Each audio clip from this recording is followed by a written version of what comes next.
you are aware of the channels it will take to communicate those reasons to a particular audience so that they can hear your message and then register.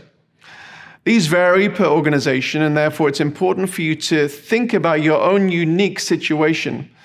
But these typically include things like word of mouth. Personal recommendations in any industry, in any vertical, is typically the best way for people to join up. But we can combine with that other things, exclusive invitations, incentivizing a certain group to sign up. Maybe it's an influencer recommendation. It's not just a friend, but it's somebody who the particular demographic really recognizes and admires, who recommends people sign up, is always helpful, and typically one of your best forms of marketing.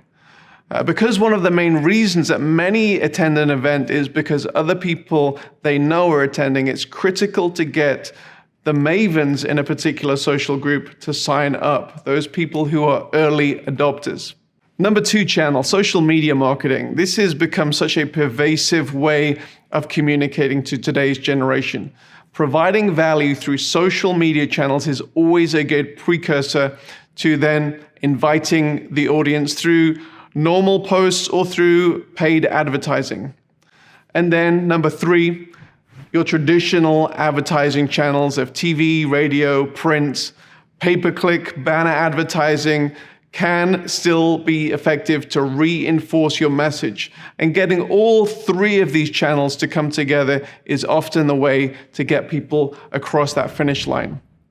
It's also important to distinguish between the reasons people will buy a ticket or register for your event and the reason they will remember it.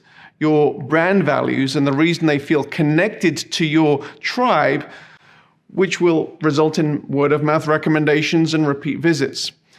The brand value is built through the value that you deliver at the event, which could be as little as providing value through a networking platform. But real loyalty comes when you can actually create unique and memorable experiences.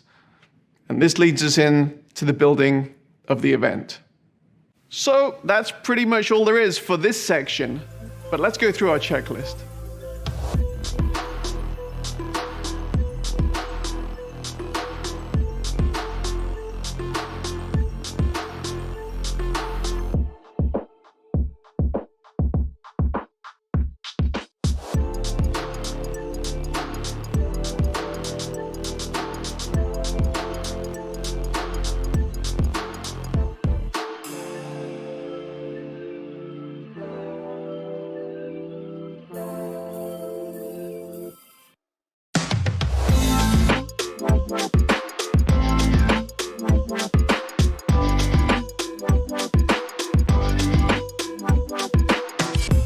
So we've thought about the why of your event. We've thought about who your main audience is and how you will communicate to them about attending.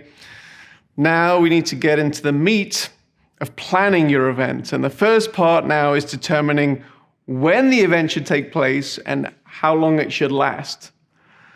Now, event producers who are familiar with the cadence of an in-person physical event are often curious and ask us whether there are similar optimal times and durations for online events. There's no exact science in answering this question. However, there are some guiding principles which must be considered. In-person events will often require an attendee to take time out from their usual schedule.